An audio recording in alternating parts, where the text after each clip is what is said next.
అందరికీ వందనాలు. దేవుని మాట దగ్గరికి ఒక వ్యక్తి వచ్చినప్పుడు వారు ఎలాంటి పరిస్థితుల మధ్య వారి జీవితం ఆత్మీయ స్థితి ఉందో, వారు దేవునితో సంబంధం కలిగి ఉండటం ద్వారా వారి జీవితాన్ని ఎలా మలుచుకోగలరో, ఎలా కట్టుకోగలరో చాలా విషయాలు దేవుడి దగ్గరికి వస్తే తప్ప అర్థం కావు. అలాంటి పరిస్థితుల మధ్య దేవుని దగ్గరికి దేవునితో శిష్యుడిగా ఉంటూ అనేకమైన అనుభవాలు గుండా నడిచిన వ్యక్తి మనకి నేర్పించేటప్పుడు దేవునితో ఉండే ఆ శాశ్వత కాలమైన పరలోక రాజ్యానికి వెళ్ళడానికి సిద్ధపడే ఏ వ్యక్తి అయినా ఎలా ఉండాలి అనేటప్పుడు ఆయన పత్రిక రాస్తూ కొన్ని విషయాలు రాస్తూ ఉన్నాడు.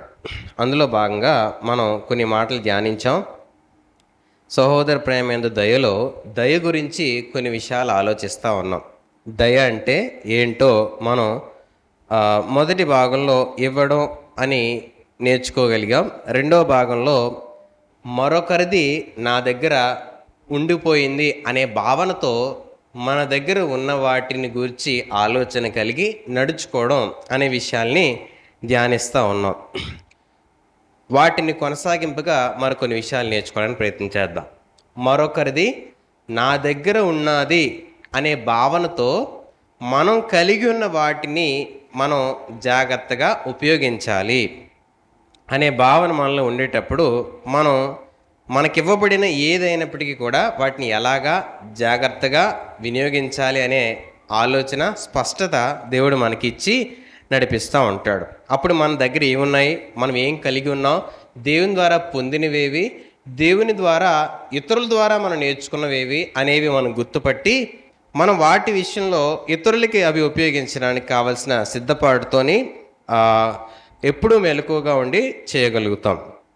ఒకసారి ఒక పాస్టర్ గారు మనకి మన పార్వతీపురం చర్చ్ దగ్గరలోని ఒక ప్రాంతంలో కొండపైన పరిచర్య చేయడానికి వస్తూ ఆయన ఏమన్నారంటే, సాయంత్రం పూట మీ మందిరం దగ్గర కొంచెం విశ్రాంతి తీసుకొని మేము వెళ్ళిపోతామని చెప్పి ఆయన అడిగారు.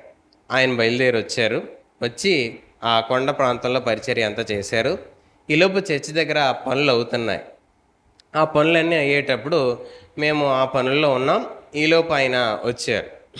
వచ్చిన తర్వాత అరే పాస్టర్ గారికి అన్నీ కావాల్సిన చూడండి అని చెప్పి అన్న చెప్పినప్పుడు మేము అక్కడికి వెళ్ళి ఆయన కావాల్సినవన్నీ సిద్ధపరిచి, సరే పాస్టర్ గారు మీరు చాలా అలసిపోయారు, అప్పటికే 10:30 అయిపోయింది, చాలా దూరం వెళ్ళారు, 10:30 అయిపోయింది, వచ్చారు, రెస్ట్ తీసుకుంటారు కదా అని చెప్తే ఫ్రెష్ అప్ అయిపోయారు, 11 అయిపోయింది, ఆ ఫుడ్ కూడా కొంచెం తీసుకొని ఇలా పడుకున్నారు. ఈలోపు మేము వెళ్ళి బయట పని అవుతుంది, ఆ పని చూసుకున్నాం. మేము ఆ పని అంతా ముగించుకొని మేము సరే చూడరా పాస్టర్ గారు నీళ్ళు అవి పెట్టారు లేదో ఒకటి చూడండి అంటే మేము మళ్ళీ 1:30కి లోపలికి వచ్చాం. 1:30కి లోపలికి వస్తే చర్చిలో బిసానంతా వేస్తుంది కానీ పాస్టర్ గారు లేరు. మేము ఓ రకంగా టెన్షను, ఇదేట్రా బాబు ఈయన ఇక్కడే పడుకున్నాడు, ఏం అవసరం వచ్చింది, పెట్టారా లేదా నీళ్ళని అడిగారు, ఆయన నీళ్ళ కోసం ఏమైనా ఎదుగుతున్నాడేమో అని బయటికి వెళ్ళి వాటర్ క్యాన్ ఉంటుంది అక్కడికి ఏమైనా వెళ్ళి చూసారేమో చూస్తే అక్కడ లేరు. లేకపోతే లైట్ వేస్తుంది సౌండ్ సిస్టమ్ దగ్గర, ఇక్కడ లైట్ వేస్తుంది సార్ ఏంటి అని చెప్పి మేము అక్కడికి వెళ్తే ఆయన కింద కూర్చొని ఆ వైరింగ్లు అన్నీ కూడా సరిచేస్తూ అన్నీ బాగు చేస్తూ పని చేస్తూ ఉన్నారు. ఇదేట్రా నాయన వెళ్ళి పనిచేసి వచ్చారు, 10:30 అయింది, విశ్రాంతి తీసుకుంటారని చెప్పి మేము చూస్తూ ఉంటే ఈయనేమో లేచి అక్కడ కూర్చొని ఆ సౌండ్ సిస్టమ్ దగ్గర వైర్లన్నీ సర్దుతూ అన్నీ బాగు చేస్తూ ఉంటే ఈలోపు మేము వెళ్ళి పాస్టర్ గారికి చెప్పాం, అన్న ఇలాగా ఆయన వచ్చాడు పడుకోలేదు, 1:30 అయిపోయింది, ఆయన ఇంకా ఆ వస్తువులన్నీ చూస్తున్నారు, ఆ ప్లగ్ ఎలా పెట్టాలి అన్నట్టుగా అన్నీ చెక్ చేస్తున్నారంటే అవునా అని చెప్పి ఆయన కూడా వచ్చారు. వచ్చి ఆయన దగ్గరికి వెళ్ళి కూర్చొని ఇవన్నీ తెల్లవారు చేసుకుందరు కదండి అని అంటే ఆయన ఏమన్నారంటే, తెల్లవారి నేను వెళ్ళిపోవాలండి అందుకే చేస్తున్నాను, పోనీ తర్వాత ఎప్పుడో చేదురుగాను కదండి అని అంటే ఆయన ఒక మాట అన్నారండి. ఏంటంటే, దేవుడు నాకు ఒక తలాంత్ ఇచ్చాడు, ఆ తలాంతో సౌండ్ సిస్టమ్ అండి, నేను వాటిని ఎలా ఉపయోగించాలి, ఎలా చక్కగా పలికించాలనేవి చాలా విషయాలు నేర్చుకున్నాను. ఇక్కడికి వచ్చి ఇలా పడుకుంటున్నాను. ఇలా పడుకుంటున్నప్పుడు ఆ వైర్లు కొంచెం అడ్డదిడ్డంగా ఉన్నాయి. సరే ఏంటో చూద్దాం, నా దగ్గర చాలా ఉన్నాయి, క్రాస్ ఓవర్స్ చాలా ఉన్నాయి, బేస్ బీన్స్ అన్ని రకాలు ఉన్నాయి. సౌండ్ ఎంత ఫ్రీక్వెన్సీలో దేనికి పంపించాలో, ఎలా పంపిస్తే ఏది బాగుంటుందో ఏది పాడవుతుందో అన్నీ తెలుసు. సరే ఒకసారి చూద్దామని ఇటు వచ్చాను. చూడబోడికి దేవుని ఆత్మ నాతో ఇవన్నీ సరిచేసి అప్పుడు పడుకో అన్నది. సరే అని చెప్పి నేను అవన్నీ బాగు చేయడం మొదలు పెడితే ఇంత టైం అయింది అని నేను చెప్పి ఆయన చెప్పారు. మరి మీకు రెస్ట్ లేదు కదా, కొంచెం రెస్ట్ తీసుకోవచ్చు కదా అని అంటే ఆయన ఏమన్నారంటే, దేవుని పని చేయడమే నాకు విశ్రాంతి అండి, ఇప్పుడు నాకు మనసు నెమ్మదిగా ఉంది, పని అంతా అయ్యిందండి, ఇప్పుడు పడుకుంటానని ఆయన అన్నాడు. ఈలోపు పాస్టర్ గారు ఏమన్నారంటే, ఇవన్నీ ఇలా ఉన్నాయి, ఇది ఎలా ప్రభువా, వీటిని సరిచేయడం నాకు జ్ఞానం ఇవ్వు ప్రభువా అని చెప్పి నేను దేవుని ప్రార్థన చేస్తున్నానండి, ఈలోపు మీరు వచ్చి అవన్నీ బాగు చేశారు అని చెప్పి పాస్టర్ గారు చెప్తా ఉన్నారు. ఎందుకు ఈ సందర్భం మీ ముందులో పెట్టానంటే, ప్రయాసపడి కొంత శరీరం శ్రమ పడిన తర్వాత విశ్రాంతి తీసుకోవాలని ఆయన మందిరానికి వస్తే ఆయనకి విశ్రాంతి ఎక్కడ దొరికిందిరా బాబు అని అంటే, దేవుని పని ఆ మందిరంలో కూడా చేశాడు రాత్రి 1:30 వరకు.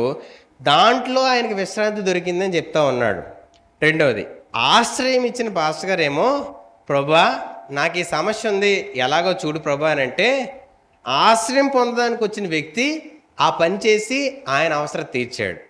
ఈరోజు దయ అని అంటే ఏంటనంటే, నేనేం చేయగలను, అది ఎప్పుడు చేయగలను, ఎలా చేయగలనని నాకు తెలిసినప్పుడు నేను సమయమో చూడను, నా సుఖమో చూడను.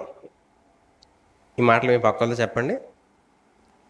నేనేం చేయాలి, ఎప్పుడు చేయాలి, ఎలా చేయాలి అని దయ గురించి నాకు ఇవ్వబడినవి నావి కాదు, ఇవి దేవునివి, నేను నా దగ్గర ఉంచుకోకూడదు, అది ఎవరికి ఇవ్వాలి వాళ్ళకి ఇచ్చేయాలి అని నాకు తెలిసిన తర్వాత నేను సుఖమో చూడను,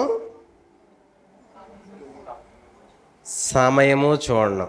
అది నా దగ్గర దేవుడు ఇచ్చాడు కాబట్టి నేను దాన్ని ఎలా ఉపయోగించాలి, ఎలా వినియోగించాలి, ఎలా ఇతరులకు ఉపయోగకరంగా నేను మార్చాలి అని చెప్పి వెతుకుతూ దాని విషయంలో నిరంతరము దేవునిపై ఆనుకుంటూ నా విశ్రాంతి ఆయనలో వెతుకుతాను, నా సుఖం ఆయనలో వెతుకుతాను, నా ఆనందం ఆయనలో వెతుకుతూ నాకివ్వబడిన ప్రతి దాని విషయంలో కూడా దేవుని మీద ఆనుకుంటూ నడవగలుగుతాను అని చెప్పి ఆయన చెప్పగలిగాడు. ఈరోజు మనం కూడా నువ్వు ఎక్కడున్నా సరే, ఏ సమయంలో ఎలాంటి పనిలో ఉన్నా సరే, ఒక పని నీకు అప్పగింపబడిన తర్వాత, ఒక పని విషయంలో నీకు దేవుడు జ్ఞానం ఇచ్చాడు అనుకోండి, ఆలోచన ఇచ్చాడు అనుకోండి, తలాంతి ఇచ్చాడు అనుకోండి, దాన్ని ఎలా ఉపయోగించాలి అనే రీతిగా ప్రతి విషయంలో జ్ఞానం కలిగి మెలకు కలిగి పనిచేయాలి.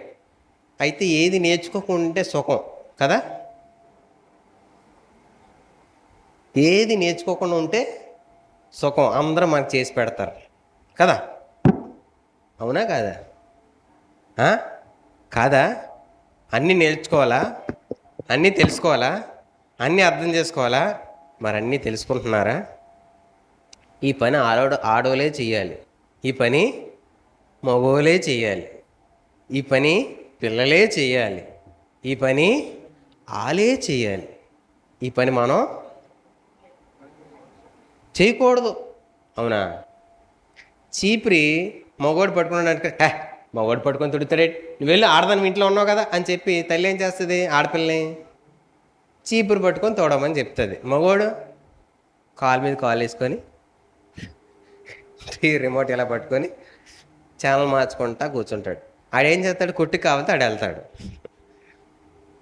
బాధ్యతలు, భారము అందరూ అన్నీ నేర్చుకోవాలి, అన్నీ కలిగి ఆ విషయాల్లో జ్ఞానం కలిగి ఉండాలి. అందరికీ ఉపయోగపడేలాగా దయను విస్తరింపచేసే జీవితం కలిగి ఉండి ఒక వ్యక్తి నడవాలి. దయ అంటే మరొకరిది నా దగ్గర ఉంది, దాన్ని నేను ఇతరులకి ఎలా ఉపయోగించగలనని చెప్పి నా దగ్గరున్న ప్రతి దాని విషయంలో కనిపెట్టుకుంటూ, ఆలోచిస్తుంటూ, వెతుకుతూ దానికోసం పనిచేయడమే దయ కలిగిన జీవితంగా మనం ఆలోచించాలి. నాకు తెలిసిన ఒక హెడ్ మాస్టర్ ఉన్నారండి. ఆ head master government school head master. ఆయనకి ఒక బ్యాగ్ ఉండేది ఆయనతో పాటు. ఎక్కడికి వెళ్ళినా ఎందుకంటే బ్యాగ్ పట్టుకొని తిరుగుతారని చెప్పి నేను ఒకసారి అడిగాను. అంటే పెళ్ళికి వచ్చినా బ్యాగ్ పట్టుకుని వస్తాడు ఆయన. బైబిల్ తెస్తారా అని అడిగితే, బైబిల్ ఉంటుందండి, బైబిల్ అయితే చేతి పట్టుకుని వచ్చు, కానీ స్టాంప్ ప్యాడ్ కూడా తెస్తానండి అన్నాడు. స్టాంప్ ప్యాడ్ ఎందుకనంటే నాకు గవర్నమెంట్ గెజెట్ ఇచ్చిందండి, ఎవరికి ఎప్పుడైనా ఉపయోగపడితే స్టాంప్ వేసి సంతకం పెడుతుంటానండి అని అన్నాడు. నేనేమో అనుమానంగా మీకు డబ్బులు ఏమైనా ఇస్తారా అని అడిగాను. మరి స్టాంప్ సంతకం ఊరికే పెడతారేంటి అందరూ? మనకు ఒక అధికారం ఉందంటే మన సంతకం ఊరికే పెడతామా? ఎంతో కొంత ఆశించి పెట్టమా? ఏమైనా పొరపాటుని ఇచ్చినా ఏమంటారు? పర్లేదు ఉంచండి అని చెప్తూ వాళ్ళు బలవంతం పెడితే అది తీసుకొని జోబులు పెట్టడానికి ఇష్టపడతాను. నేను అలాగే డబ్బులు ఏమైనా ఇస్తారండి మీరు స్టాంప్ సంతకం పెడతానంటే ఆయన ఏమన్నాడంటే ఒక చూపు చూశాడండి నన్ను. అంటే ఆ చూపుకి నాకేం అర్థమైందంటే నువ్వు ఎదవ ఉండొచ్చు, అందరూ ఎదవల్లా చూస్తావేట్రా అన్నట్టు చూశాడు ఆయన. ఆ బూతులన్నీ నేను ఆయన చూపులో ఎత్తుక్కొని అలా కదండి గురువుగారు క్షమించండి అని చెప్తూ ఎందుకు పెట్టుకుంటారో స్టాంపు సైన్ అని అంటే ఆయన ఏమన్నాడంటే దేవుడు నాకు ఇచ్చాడండి, ఓ 10 మందికి ఉపయోగపడితే దాని విలువ పెరుగుతుంది కదా అన్నాడు. దేవుడు నాకు ఒకటి ఇచ్చాడు, 10 మందికి ఉపయోగపడితే ఏమవుద్దంట, దాని విలువ పెరుగుతుంది కదండి అని అన్నాడు. నిజానికి ఒకరికి ఇస్తే విలువ పెరుగుద్దా తగ్గుద్దా? చెప్పండి, ఇక్కడే ఉన్నారా? అడగండి మీ పక్కన. స్పందించండి. ఒకరికి ఇస్తే విలువ పెరుగుద్దా తగ్గుద్దా? మరి ఈనేటి పెరుగుద్ది అంటాడు, స్టాంప్ వేస్తే విలువ పెరుగుద్దండి మీకేటి తెలుసా అని అనగానే నాకు ఆయన మాటలు, బైబిల్లో ఒక మాట ఉందండి, ఒకసారి సామెతలు 11వ అధ్యాయము 17వ మాట, ప్రారంభపు మాటలు ఒకసారి చూస్తే సామెతలు 11వ అధ్యాయము 17వ మాట.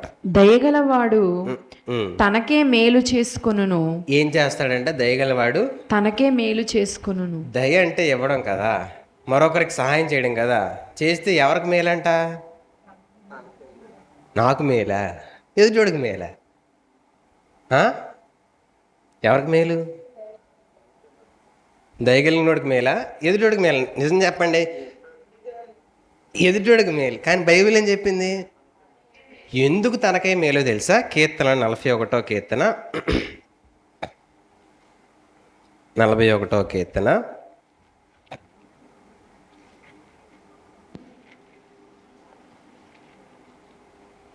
మొదటి నుంచి చదువుతాను.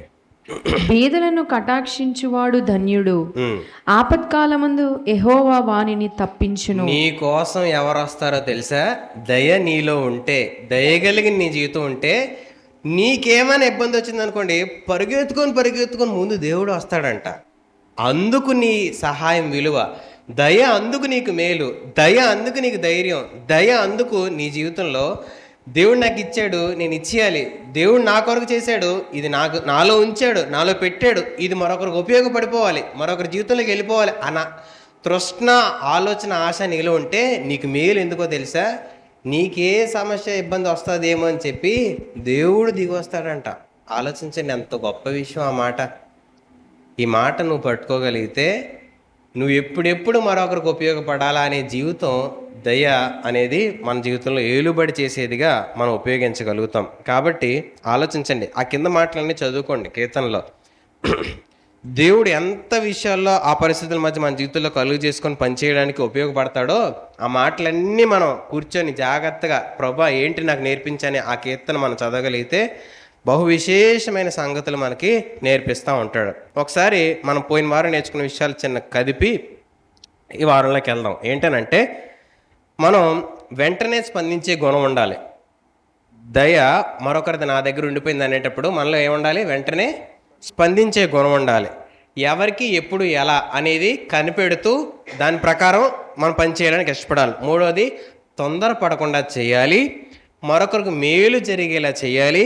నాలుగోది, కొన్నిసార్లు కఠినంగా ఉండుట ద్వారా మన దయ ఇతరుల జీవితాలకి ఉపయోగకరంగా మారే విధంగా దేవుడు పనిచేయడానికి ఎంతగానో సహాయము ఆ నడిపింపును మనకి ఇస్తూ ఉంటాడు. రైట్, మనం పోయిన వారం చదువుకున్న మాటని మరొకసారి తీసి చదువుదాం. కీర్తన 102, 12, 13 చదువుతాయి.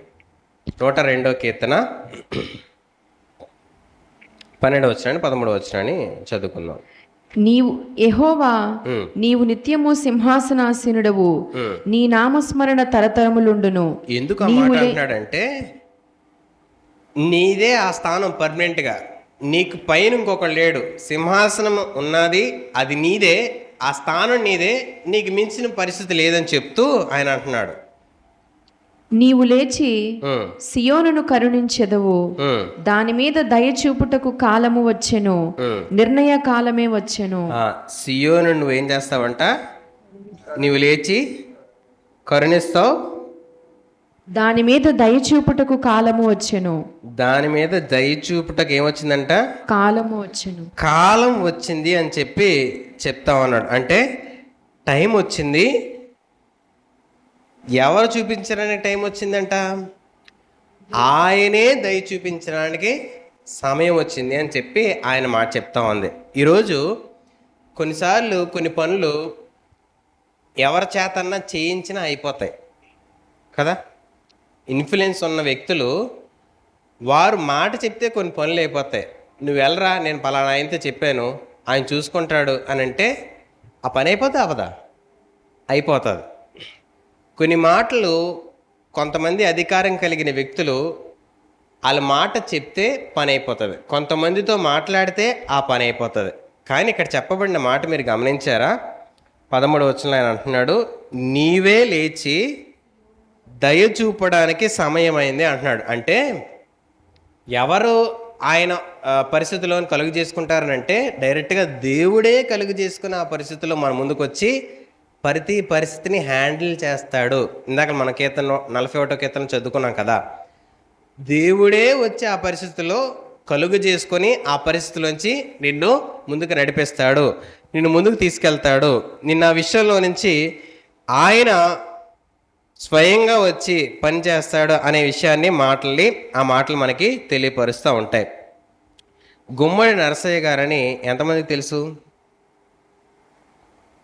తెలుసా ఎవరికైనా? గుమ్మడి నరసయ్య గారు తెలీదా? ఆయన ఒక ప్రాంతానికి ఎమ్మెల్యేగా 5 సార్లు గెలిచాడు.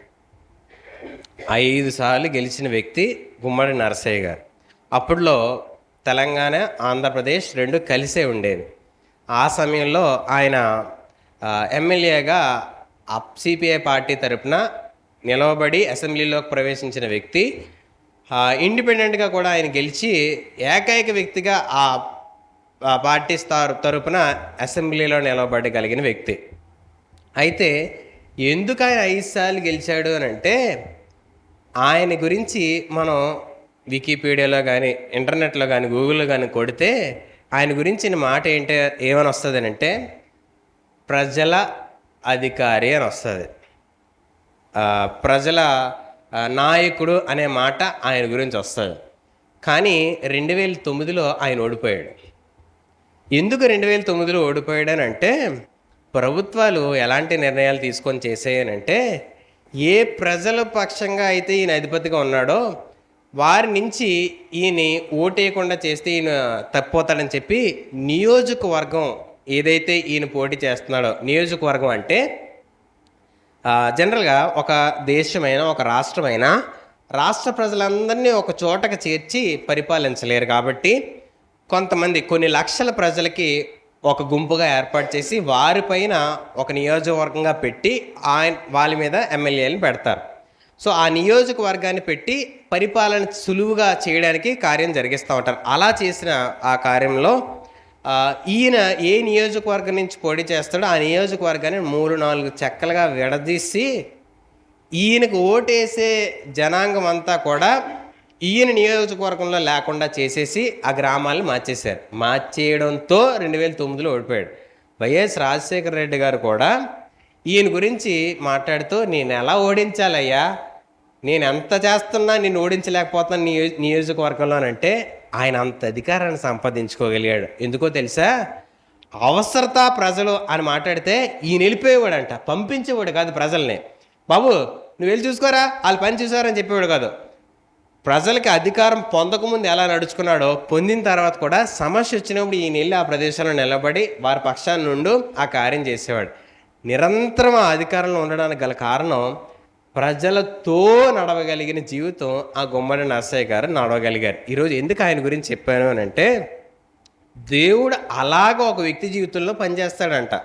ఒక అధికారం కలిగిన వ్యక్తి, ఈరోజు ఎంతోమంది అధికారులు ఉన్నా ఈయన గురించి మనం మాట్లాడుకోగలిగామనంటే ఆయన ప్రత్యేకత, ఆయనే స్వయంగా వచ్చి ఆ పనిని, ఆ సమస్యను చూస్తూ పరిష్కరించి ఆ ప్రజలకి ఆ నెమ్మదిని ఇచ్చాడు కాబట్టి ఆయనకు ఆ పేరు, ఆయనకు ఆ అధికారం లభించింది. ఈరోజు నువ్వెవ్వరూ ఆమోదించకపోయినా ఆయన సింహాసనం మీద ఉండగలడు అని చెప్పి ఆయన గురించి రాయబడితే, నీ గురించి ఆయనే స్వయంగా వచ్చి ఆయనే నీ పక్షంగా పనిచేయడానికి.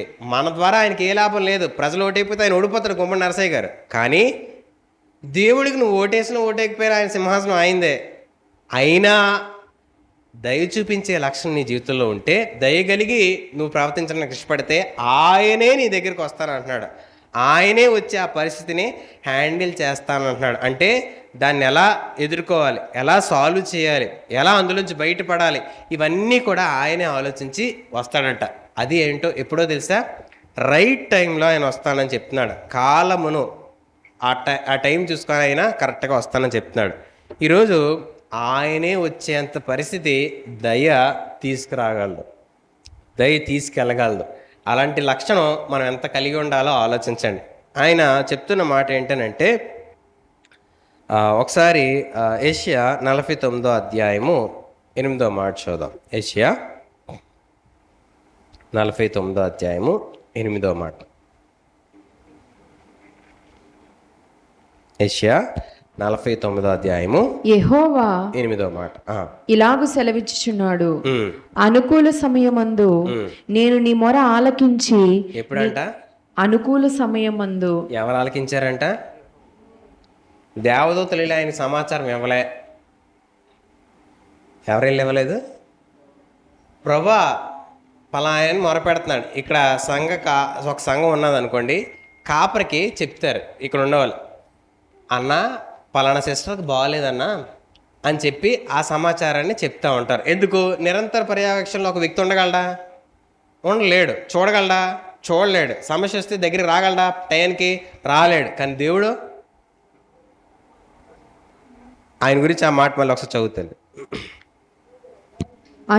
యెహోవా ఇలాగు సెలవిచ్చుచున్నాడు, అనుకూల సమయమందు నేను నీ మొర ఆలకించి నీకు ఉత్తరం ఇచ్చి తిని. ఆ పరిస్థితి అనుకూల సమయమందు అంటే దేవుడు కలుగు చేసుకుంటే అప్పుడు ఆ టైంలో ఇంకా మరి తిరుగులేదు అన్న పరిస్థితి ఏదైతే ఉంటుందో, ఆ టైంలో దేవుడు డైరెక్ట్గా ఆ పరిస్థితిని కలుగు చేసుకొని ఆయనే విన్నాడంట. విని మనకేం చేశాడని చెప్తుంది? రక్షణ దినమందు నిన్ను ఆదుకుంటేనే. అంటే ఆ పరిస్థితి దాటిపోతే నీకు మరణం వస్తుందేమో, కానీ ఆయన కలుగు చేసుకొని ఆయన వచ్చి ఆయన మనతో ఉండి నువ్వు రక్షణ పొందుకునే భాగ్యం, విడుదల పొందుకునే భాగ్యం, దేవునితో ఉండగలిగిన జీవితానికి, ఆయనతో సహవాసం కలిగిన జీవితానికి దేవుడు నేను విడిపించాడు అని చెప్తా ఉన్నాడు. అంటే దేవుని టైం ఎప్పుడు కూడా చాలా పర్ఫెక్ట్గా ఉంటుంది. మీ పక్కలు చెప్పండి, దేవుడి టైం చాలా పర్ఫెక్ట్గా ఉంటుంది. భయపడొద్దని చెప్పండి, ఆందోళన చెందొద్దని చెప్పండి, కలవరాన్ని గుండె గాబరాన్ని తెచ్చేసుకోకని చెప్పండి. ఆ పదాలు ముఖ్యం. గుండె గాబరా తెచ్చుకోకు. దేవుడు అనుకూల సమయంలో నీకు సహాయం చేస్తాడు. వెంటనే ఒక పిల్లోడు అడిగాడండి, ఎలా అంటే మాట చెప్తా ఉంటే, సైకిల్ నాకు ఇచ్చేస్తా అయితే మా అమ్మ. నువ్వు అనుకున్న సైకిల్ మా అమ్మ నాకు ఇచ్చేద్ది అని అంటే, రైట్ టైంలో మనకు కావాల్సింది దేవుడు ఇస్తాడు.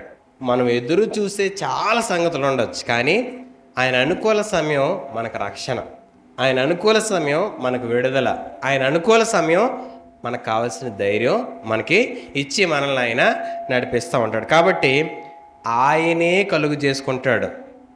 ఆయనే ఆ విషయాల్లో మనం ముందు ఆ పరిస్థితుల్లో నిలబడి మన ముందు ప్రతి దాని విషయంలో చక్కపరుస్తాడు. జరిగితే అలా చేసిన తర్వాత జరిగే విషయాలు ఏంటో చూడండి. రక్షణ దినమందు నిన్ను ఆదుకుంటుని, బయలు వెల్లుడి అని బంధింపబడిన వారితోనూ. ఆయన ఏం చెప్తున్నారు చూడండి. మొదటిది బయలు వెల్లుడి అని చెప్పి ఎవరితో చెప్తారంట? బంధింపబడిన వారితో బయటకు వచ్చేనంటే వచ్చేస్తాడండి. ఫుల్ తాళ్ళతో వేసి కట్టేశారు. కట్టేసిన వాడిని బయటకు వచ్చారంటే వచ్చేస్తాడా? ఏం చేయాలి? అంత టక్మని చెప్పేయాలి వెంట వెంటనే. ఏం చేయాలి? విడిపించాలి. అంటే తాళ్ళు ఇప్పడమో లేకపోతే తలుపులు తీయడమో ఏదో చేయాలి. కానీ ఆయన మాట పలికితే నీ చేతులకు ఆ సామర్థ్యం వస్తుంది. నీ పరిస్థితుల మధ్య నువ్వు వాటిని విడిపించుకొని బయటికి రాగలిసిన కృప దేవుని ద్వారా పొందుకొని బయటికి రాగలుగుతావు. ఆయన చెప్తాడంట ఏంటని? బయలు వెల్లడి అనే మాట ఆయనకు వస్తుంది. ఎప్పుడు చెప్తాడంట ఆయన? రైట్ టైంలో ఆయన మాట చెప్తాడు. ఇది ఎవరికి చెప్తాడు? అది ప్రాముఖ్యమైనది. దయ కలిగి నువ్వు పని చేయగలిగితే నీ పక్షంగా ఆయనే నీ మాటలు విని నీ స్వరం విని ఆయనే వస్తాడు పని చేయడానికి. వచ్చి నీతో చెప్పిన మాట ఏంటంటే బయలు వెల్లడి అని చెప్తాడు. బయటికి వెళ్ళి అని చెప్తాడు. అంటే ఏ బంధకాలు అయితే నిన్ను కిందకి లాగాయో, ఏ బంధకం అయితే నిన్ను దేవుని దగ్గర దేవుని పక్షంగా సంతోషంగా ఉండనివ్వకుండా చేస్తుందో, దేవునితో ఆనందించనివ్వకుండా చేస్తుందో, ఏ బంధకం అయితే నిన్ను వేదనతో ఆందోళనతో నడిపిస్తూ రకరకాల ఇబ్బందుల మధ్య నేను నడిపిస్తుందో, ఆయన అంటున్న మాట నీ స్వరం ఆయన విని నీ దగ్గరికి వచ్చి ఆ బంధకాన్ని వెంటనే బయటికి వెళ్ళేలాగా చేస్తానని చెప్తా ఉన్నాడు. అప్పుడు నీ అంతటి నువ్వే ఆ బంధకాలని తెంపుకునే శక్తిని పొందుకొని బయటకు రాగలే కృపని నువ్వు చూడగలుగుతావు అని చెప్తా ఉన్నాడు. ఈరోజు మన బంధకాలు ఏంటి? మన ఎదుటిన్న బంధకాలు ఏంటి? మన చుట్టూ ఉన్న బంధకాలు ఏంటి? మనం ఎదుర్కొంటున్న పరిస్థితుల మధ్య మనం అనుభవిస్తున్న బంధకాలు ఏంటి? అవి గుర్తుపెట్టుకొని ఆయన నాకు అనుకూల సమయంలో నన్ను విడుదల కలిగిస్తాడు. ప్రభా, ఈ బంధకాల విషయంలో నేను ఏ రకమైన చింత కలగను ఇప్పటి నుంచి. ఎందుకు? రైట్ టైంలో ఆయన ఏం చేస్తాడు? నాకు ఆయన మాట్లాడతాడు. అది వెంటనే విడుదల పొందుకునే పరిస్థితి నాకు వస్తుంది అని చెప్తా ఉంటాడు. ఈ మాటలో నేను అంటే మాట్లాడేటప్పుడు మీకు ఎలా అర్థం చేసుకున్నా పర్లేదు, కానీ నేను చెప్పడానికి ఇష్టపడుతున్నాను. ఏంటంటే ఒక తమ్ముడు అశ్లీలమైన దృశ్యాలు చూస్తూ ఉంటాడు. అశ్లీలమైన అంటే ఒకరు బట్టలు లేకుండా శరీరాన్ని సుఖపరుచుకునే ఆనందాలు కలిగిన వారి డబ్బు రీత్యా కొన్ని పరిస్థితుల రీత్యా ఆ పనులు కొంతమంది చేయాల్సి వచ్చి చేస్తూ ఉంటారు. అలాంటివి చూస్తూ తను రకరకాలుగా ప్రేరేపించుకుంటూ తను చాలా బలహీనపడ్డాడు. బలహీనపడిన తర్వాత ఎలా బయటపడాలని ఆలోచిస్తూనే కూడా అందులోనే చాలా దినాలు ఉండిపోయాడు. బయటికి రావాల్సిన పరిస్థితి ఎప్పుడు ప్రయత్నం చేసినా మాటికి అందులోనే పడుతూ ఉండేవాడు. ఈరోజు బయటకు వచ్చేద్దాం అని అనుకునేవాడు, మరలా అందులోనే పడుతుండేవాడు. ఒకరోజు తన దేవుని సహాయాన్ని అడుగుతూ ప్రార్థన చేస్తూ నిరంతరం ఇది జరిగేది. దేవుని ప్రార్థన చేసేవాడు, తిరిగి మరలా పడేవాడు, తిరిగి మళ్ళీ దేవుని దగ్గరికి వచ్చేవాడు. దేవుని దగ్గర రావడం మాత్రం మానలే. ఈరోజు కొన్ని పరిస్థితులు ఎలా చేస్తాయి అని అంటే దేవుని మీద నిరుత్సాహపడేలా చేస్తాయి, దేవుని అడగడానికి సిగ్గుతో వెనక్కి వెళ్ళేలా చేస్తాయి, దేవుని వైపు చూడడానికి ధైర్యం లేని పరిస్థితులు మనకు అనుమతిస్తాయి, దేవుని మీద ఆనుకోవడానికి ఆ ఇష్టాన్ని పుట్టించవు. ఎందుకు? మనం అలాంటి క్రియలు చేసేవారిగా కొన్ని పరిస్థితులు మనం అప్పగించుకొని ఆ బలహీన పడిపోతాం. అలా చేసిన ఆ తమ్ముడికి ఒకరోజు రాత్రి దేవుడు ఒక దర్శనాన్ని ఇచ్చి ఆ పరిస్థితిని జయించావని ఒక ధైర్యాన్ని ఇచ్చాడండి. తర్వాత రోజు నుంచి దాని మీద మనస్సు తన శరీరానికి పోగొట్టుకొని మరొకసారి ఆలోచన లేకుండా అవి ఆ కళ్ళ ముందుకు నిలబడిన సందర్భాలు తన ముందుకు వచ్చినా సరే తన శరీరం నిలవబడే నిగ్రహతను తను పొందగలిగాడంట.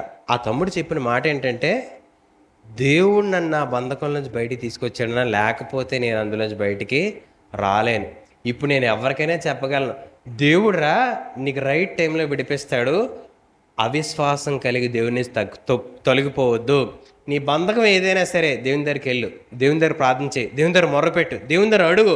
అది నువ్వు బయటికి చెప్పుకోలేకపోవచ్చు, కొంతమందితో పంచుకోలేకపోవచ్చు, ఇతరుల సహాయం అడగలేకపోవచ్చు, నీ అకౌంటబిలిటీ అడగడానికి కూడా మరొక దగ్గర నువ్వు వెళ్ళకపోవచ్చు. అంటే నా లెక్క నేనేం చేస్తున్నాను, నా గురించి లెక్క అడుగాక, నా గురించి అడుగాక నేనేం చేశానో చేయలేదో అని మరొకరికి ఆ లెక్క అప్పగించుకునే బాధ్యత అప్పగించుకోలేని సంగతులు నీ హృదయంలో దాచుండొచ్చు. ఏ బంధకమైనా ఆయన చెప్తున్నాడు, ఆయన దగ్గరికి వస్తే నేను విడిపిస్తాడు, నేను అందులోంచి బయటికి తీసుకొస్తాడు. అదే బంధకం అయినప్పటికీ నేను ఎందుకు ఈ ఉదాహరణ చెప్పాను అని అంటే, నీ బంధకం ఎంత అసహ్యమైందైనా, ఎంత మనుషులు ఎదుట నువ్వు ఎంత అవమానం పొందేదైనా ఆయన ఆయనే వచ్చి నీ మొర ఆలకించి అందులోంచి బయటికి తీసుకురాగలరు. నీలో దయగలిగిన లక్షణం ఉండగలిగితే, నువ్వు ఇతరులకు ఉపయోగపడగలిగిన జీవితం, ఇది నాది కాదు అని నీ దగ్గర ఉన్న ప్రతి దాని విషయంలో నువ్వు పనిచేయగలిగిన సామర్థ్యానికి నువ్వు నిలబడగలిగితే, చెప్పాను అందుకే ఆ తమ్ముడు ఎప్పుడు కూడా దేవుని మందిరానికి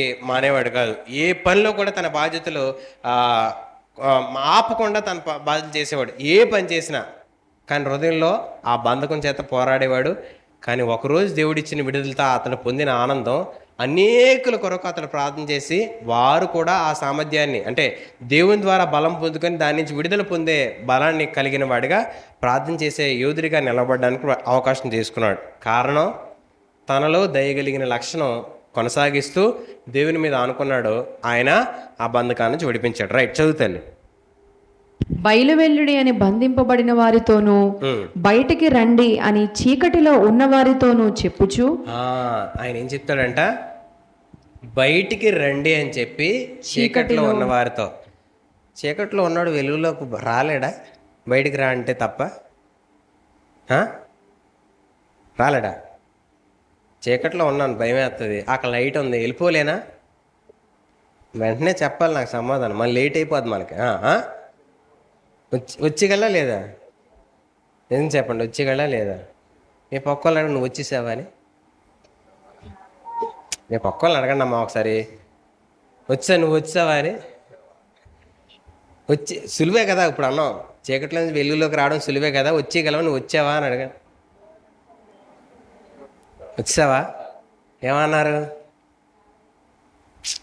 వచ్చేయడం సులువే, వెలుగు ఉందని తెలుసు, వెలుగు దగ్గర రావాలని తెలుసు. కానీ చీకటిని ప్రేమించని మనస్సు నాలో పోనంతకాలం వెలుగు ఇష్టంగా మారదు.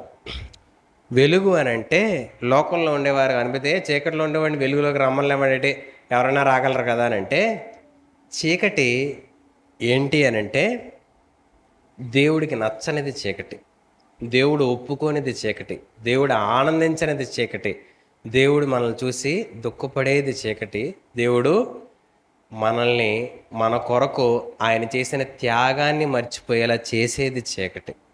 ఈరోజు మనలో అవి ఏమున్నాయి? అటన్నిటి విషయంలో ప్రభు వైపు ఒకసారి చూడగలిగితే, ప్రభు సహాయం వైపు మనం చూడగలిగితే, లోకంలో ఉండే ఏ పరిస్థితి చీకటి మనలో ఉన్నా ఆయన ఒక్క మాట చేత వెలుగులోకి తీసుకొస్తాడు. ఆయన ఒక మాట చేత ఆయనే మన మాట విని స్వయంగా మన దగ్గరికి వచ్చి వెలుగులోకి మనల్ని నడిపిస్తాడు. ఆ నడిపింపు మనం పట్టుకోగలుగుతాం. అలా దేవుడు మనల్ని నిరంతరం చూస్తూ ఉన్నాడు అని చెప్పడానికి, చూసి మన మాట విని మనకు సహాయం చేయడానికి సిద్ధంగా ఉన్నాడని చెప్పడానికి ఈ మాటలు దేవుడు మనకి ఈరోజు మాట్లాడుతూ ఉన్నాడు. ఈరోజు ఆలోచించండి, ఏ చీకటి చేత తరంబడుతున్నాం, ఏ చీకటి చేత పోరాడుతున్నాం, ఏ చీకటి చేత మనం అయిష్టంగా ఆ విషయాల్లో మనం ఉంటూ కూడా బయటికి రావాలి అని తెలిసినా, బయటికి మనం వెళ్ళాలి అని తెలిసినా ఆ చీకటినే ప్రేమిస్తూ ఆ పరిస్థితుల మధ్య మనం ఉండిపోతూ ఉన్నాం. ఆలోచించండి. చాలామంది ఇక్కడ అయిపోతారండి. ఏంటనంటే, దేవునికి అయిష్టమైన ఈ పనులన్నీ మనం చెప్పుకున్నాం కదా, ఇప్పుడు దేవునికి అయిష్టమైనది, దేవుని దుఃఖం కలిగించేది అనే దగ్గర ఆగిపోతాం. కానీ చీకటిలో మరొక భాగం ఏంటో తెలుసా? నేను ఉపయోగపడకపోవడం, నేను దేవుడు చెప్పిన పని చేయకపోవడం, దేవుని ఆలోచన కావాల్సిన సిద్ధపాటుకు నన్ను నేను రెడీ చేసుకోలేకపోవడం కూడా చీకటే. మొదటిది చెడు చేయడం చీకటైతే, రెండో చీకటి దేవుడు అంటే ఏంటో తెలుసుకున్న తర్వాత, అర్థమైన తర్వాత ఆ విషయాల్లో నన్ను నేను సిద్ధపరచుకోకపోవడం కూడా నాలో ఉండే ఆ చీకటికి నేను దాసోహం అయిపోయిన జీవితం. మూడోది, వ్యతిరేకమైన పరిస్థితులు నా ముందు నిలబడుతూ తిరగబడుతూ ఎదురు చూస్తున్న పరిస్థితుల మధ్య వాటికి నేను ఒప్పేసుకొని, ఇంక నేను నాతో పోరాడొద్దు, నా మీద మీరు యుద్ధం చేయొద్దు, నా మీద మీరు ఇంకా దండెత్తొద్దు, నేను మీకు సరెండర్ అయిపోతున్నాను అని చెప్పి మన ముందు నిలబడే పోరాటాలకి మనం అప్పగించేసుకోవడం కూడా చీకటికి మనం లోబడిపోయిన జీవితం కలిగిన వారం. ఇవి మాటలు ఆ పరిస్థితులు మనకు వస్తే మనకు అర్థమవుతుంది, ఆ పరిస్థితులు గుండా మనం నడిస్తే మనకు అర్థమవుతుంది. రేపొద్దున మీకు ఆ పరిస్థితులు వచ్చినప్పుడు ఈ మాట మీకు జ్ఞాపకం రావాలి. ఏంటి అని అంటే, చీకటిలో దేవుడు నిన్ను వెలుగులోకి పిలవగలడు, బయటికి రప్పించగలడు, తీసుకురాగలడు, బయటికి నన్ను ఆయన దగ్గరికి, ఆయన దారిలోకి తీసుకెళ్ళగలడని జ్ఞాపకం ఉంచుకోవడానికి ఈ మాటలు మన హృదయంలో దాయడానికి అవకాశం తీసుకోండి. తర్వాత చదువుతాను. బయటికి రండని చీకటిలో ఉన్న వారితోనూ చెప్పుచు దేశమును చక్కపరిచి, నెమ్మదికి ఒక్కొక్క పదం చదువుతాను. దేశమును చక్కపరిచి పాడైన స్వాస్థ్యములను పంచిపెట్టుటకై నిన్ను కాపాడి ప్రజలకు నిబంధనగా నియమించితిని. చూడండి, మొదటిది ఎక్కడున్నాడో, ఎలాంటి పరిస్థితుల మధ్యలో ఉన్నాడు ఆయన? మొదటిది బంధించబడి బంధకాల్లో ఉన్నాడు, అంటే అందులోంచి బయటపడలేని జీవితంలో ఉన్నాడు. రెండోది ఎందులో ఉన్నాడు? చీకట్లో ఉన్నాడు. బయటకు తీసుకొచ్చిన తర్వాత దేవుడు అతని జీవితాన్ని ఎలా మారుస్తున్నాడు అని అంటే, దేశాన్ని అంతా చక్కపరిచిన తర్వాత పాడైన స్వాస్థ్యములను పంచిపెట్టుటకై, అంటే ఇతడు మొత్తం అంతటినీ స్వాధీనపరుచుకొని ఇతడు ఉన్నత స్థాయిలో నిలబడి అందరికీ ఇచ్చే స్థాయిలో అతన్ని తీసుకెళ్ళి ఉంచేస్తాడంట. పాడైన స్వాస్థ్యం ఏం చేస్తాడు? పంచిపెట్టుటకే నిన్ను కాపాడి ప్రజలుగా నిబంధనగా చేస్తాను ఆయన అంటున్నాడు. చూడండి, ఈ మాటలు ఒక్కొక్కటిగా చదవమని ఎందుకు చెప్పానంటే, ప్రతి మాట మన జ్ఞాపకం ఉండాలి, ప్రతి మాటని మనం పట్టుకోవాలి. దేశాన్ని చక్కపరిచి అంటే నువ్వు చేయవలసిన పని కొరకు నువ్వేం చేస్తావు అనే దానికి ముందు ఆ ప్రాంగణం అంతా సిద్ధపరిచేస్తున్నాడు, ఆ పరిస్థితిని అంతా సిద్ధపరుస్తున్నాడు. నువ్వేదో చెయ్యాలంటే ముందు నువ్వు వెళ్ళి అన్నీ చక్కపరుచుకొని చేసుకోవడానికి కాదు, నీకు కావాల్సినంతా కూడా ఆయన చక్కపరిచేసి పంచి పెట్టడానికి నిన్ను కాపాడుతున్నాడు. ఈరోజు నేను ఒకడికి దగ్గర తీసుకునే స్థాయిలో ఉంటే దేవుడు నీ గురించి ఏం ఆలోచిస్తున్నాడు? నువ్వు పంచిపెట్టే స్థాయిలో నిలబడి చేసే పని గురించి ఆలోచిస్తావు అన్నాడు. ఇప్పుడు నా పరిస్థితి ఏంటి? ఆయన పరిస్థితి ఏంటి? బంధకాల్లో ఉంటే నన్నెవడు విడిపిస్తాడు, లేకపోతే నన్నెవడు వెలుగులోకి తీసుకెళ్తాడు అనే ఆ స్థాయిలో ఆయన ఉంటే, తన గురించి దేవుడు ఏం ఆలోచిస్తున్నాడు? పంచి పెట్టడానికి నిన్ను కాపాడుతున్నాడు. నువ్వు పొందుకొని తీసుకునే స్థాయిలో నువ్వు ఉంటే నిన్నిచ్చే స్థాయిలో దేవుడు ఆలోచిస్తూ ఉన్నాడు. ఆ ఊహ ఎలా ఉంటుందో ఒకసారి ఆలోచించండి. 50,000 అప్పు ఉందనుకోండి, ఇది ఎలా తీరుతుందిరా బాబు అని అంటే, దేవుడు నీ గురించి ఏం చెప్తున్నానంటే, నువ్వు వాళ్ళకి 1,00,000 రూపాయలు ఇవ్వాలి రేపు పొద్దున్న, ఆ స్థాయికి నేను పెడతాను అంటున్నాడు. ఆ ఊహ ఎలా ఉంటుంది? ఆ 50,000 అప్పు ఉన్నాడికి ముందు తీరితే, ముందు ఇందులోంచి బయటపడితే, ముందు ఈ నెత్తి మీద ఉన్న భారం తీరిపోతే అప్పుడు దేవుడి కోసం ఏదో చేయొచ్చు, దేవుడి కోసం ఏదో చూడొచ్చు. ఆయన ఏమంటున్నాడు? పంచి పెట్టడానికి నేను కాపాడుతున్నాను రా బాబు అంటున్నాడు. కాపాడడం అంటే తెలుసా, ఒత్తిడి వస్తుందండి మన మీద, బుర్ర హీట్ ఎక్కిపోతూ ఉంటుంది, నరాలు చిట్లిపోయేలా ఉంటాయి, ఏం చేయాలో తెలియదు, ఎలా చేయాలో తెలియదు, ఏమవుతుందో తెలీదు. ఇవన్నీ ఉన్నా సరే నువ్వు రేపు పొద్దున్న పంచిపెట్టే దాని గురించే దేవుడు చూస్తున్నాడు తప్ప ఈరోజు నీ ముందన్న పరిస్థితి గురించి చూడలేదు. నీతో ఈరోజు ఆయన నాతో ఈరోజు చెప్తున్నమాట, నువ్వు కూడా ఇది చూడకు. దేవుడి నీ ద్వారా పంచిపెట్టే స్థాయి ఒకటి ఉంది, దాన్ని చూడడానికి నీ కన్నులు తెరువు, నీ హృదయాన్ని తెరువు, అక్కడ దేవుడు నిన్ను ఉపయోగించుకున్నారని చెప్తా ఉన్నాడు. ఈరోజు ఇవన్నీ జరగాలి అని అంటే, నా జీవితం నాది కాదు, దేవుడు నాకు ఇచ్చాడు, నేను దాన్ని ఇతరులకు ఉపయోగించాలి అనే స్థాయి కలిగిన జీవితం మనలోకి వచ్చినప్పుడు ఇవన్నీ జరుగుతాయి. ఇవన్నీ వాటంతటవే అయిపోతాయి. ఇవన్నీ అవి మన జీవితంలో జరిగేటప్పుడు జరిగే కార్యాలు చాలా ఉన్నతమైన పరిస్థితుల్లో అవి దేవుడే మన జీవితంలో కలుగు చేసుకొని ఆ ఇచ్చే స్థాయికి మనల్ని నిలబెడతా ఉంటాడు.